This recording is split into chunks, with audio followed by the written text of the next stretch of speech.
Angelica Panganiban, nadulas nga ba sa pagsasama at true na pag-iibigan ng Kim Pao?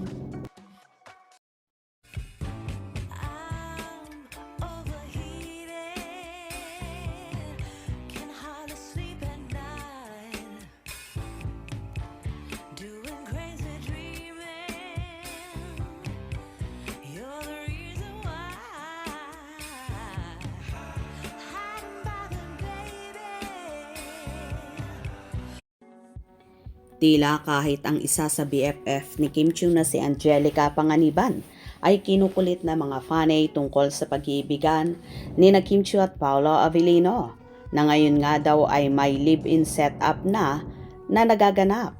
Alam naman ng lahat na botong-boto ang mga kaibigan ni Kimi sa aktor, kaya naman so happy sila para sa kanilang kaibigan na nakatagpo na ng katulad ni Paolo na mapagmahal, mapag-alaga at palaging nakaalalay sa dalaga sa lahat ng bagay.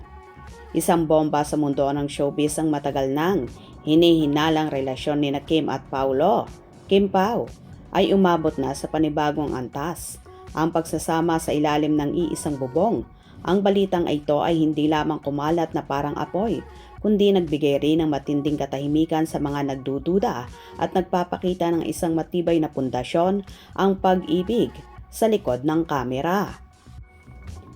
Ang kumpirmasyon na nagmula pa sa isang panayam kay Angelica Panganiban, nadulas, ay nagpatunay pa ng pag-iibigan ng Kim Pao ay true na true. Matapos ang mahabang panahon ng pagtatagpo at pag-iingat, ang dalawa ay lantarang namumuhay na bilang magkasama sa isang bahay. Kaya pala ayon sa mga obserbasyon, kapansin-pansin ang madalas nilang pagja-jogging tuwing umaga. Isang simpleng gawain na ngayon ay naging ebidensya ng kanilang cohabitation. Ito ay hindi lamang tungkol sa romansa. Ito ay tungkol sa pagsasama, pagsuporta at pagharap sa buhay ng magkasama. Sa dami ng problemang kinakaharap ni Kimi, lalo na sa mga pambabatikos na dumarating sa kanya, malaking pasasalamat ang nararamdaman ng kanyang mga tagahanga dahil may Paolo Avellino na handang magtanggol. Ang mga haters na walang tigil sa paggawa ng issue ay napatahimik. Walang nagawa ang mga kritiko dahil wala silang nakitang butas sa pribadong buhay ng dalawa. Sabi pa nga ni Meme Vice, isa sa malalapit sa kanila, may makakasama na si Kimi sa buhay. Ang saya-saya ng komunidad ng Kim Pao dahil sa balitang ito. Isa pang nagbigay ng kumpirmasyon ay si Angelica Panganiban na nagbahagi ng isang nice one na komento. Sinasabing ang mga best friends talaga ni Kimi ang nakakalam kung ano ang tunay na status ng kanilang relasyon. Ito ay nagpapakita na ang desisyon nila magsama ay hindi padalos-dalos, kundi isang hakbang na pinag-isipan at may basbas na mga taong malapit sa kanila. Tunay na hindi naging madali ang paglalakbay ng Kim Pao. Maraming hate comments ang ipinukol kay Pao. Kesyo ginagamit lang daw niya si Kimi. Kesyo super eps daw siya. Ngunit ang bagong update ngayon ay isang malaking sampal sa mga mapanghusga. May kasabihan nga minsan nakakatakot ang tahimik at ngayon kapag bumuga na ang mga linlang, mga critics, detractors laban sa relasyon ng dalawa, mapapahiya sila.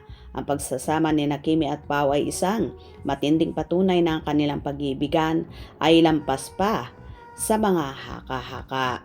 Ayon sa isang komento, ang ipinapakita ng Kim Pao sa publiko ay isa lamang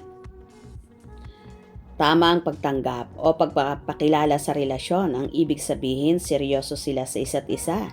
Hindi ito laro, ito ay commitment. Ito ang dahilan kung bakit sa kabila ng lahat, ang ingay at paninira na nanatiling matatag at tahimik ang dalawa.